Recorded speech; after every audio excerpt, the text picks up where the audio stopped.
விஷயம்னா, இப்போ கிளாஸ்ல வந்தவங்க நான் ஒரு ஆண்டாள் வாசி கன்சல்ட்னு சொல்லல. முன்னாடியே ஹவுஸ் ஒய்ஃப்னு அனிதாக்கா சொன்னாங்க. அனிதாக்கா வந்து ஆண்டாள் வாசி அகாடமி வந்து கிளாஸ் கட்டிட்டாங்க.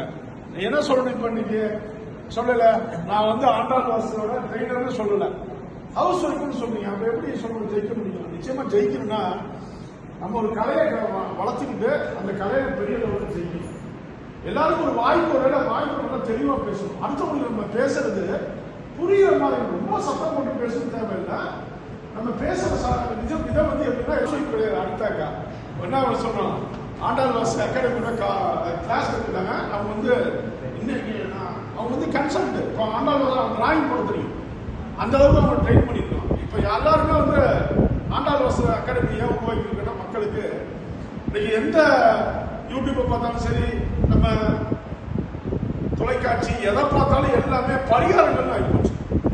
இப்ப பரிகாரங்கள் இருக்கா இல்ல பரிகாரங்கள் இல்லையா அதை சொல்றதுதான் நிச்சயமா ஆண்டாள் வாசி அகாடமியோட பெரிய விஷயமா பார்க்கிறோம்.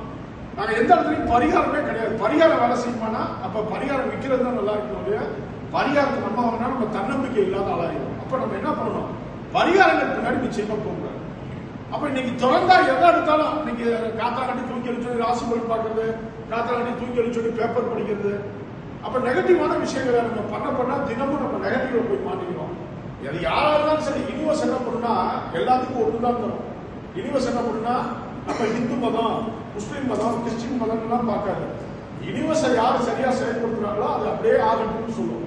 அப்ப நம்ம பண்றோம், நம்ம நைட்டு லேட்டா படுத்துக்கிறது, காத்தால லேட்டா சூரியன் வந்து எப்படி எழுந்திருக்கிறது.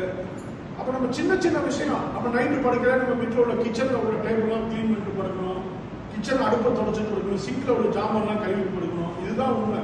இப்ப காலையில் சீக்கிரம் வந்து நம்ம எழுந்திருக்கணும். அப்ப யூனிவர்ஸ் என்ன பண்ணுவோம், நம்ம என்ன பண்றோமோ அதை பல மடங்கா நமக்கு தெரியும். நம்ம எண்ணம் தான் நம்மளுடைய வாழ்க்கையை.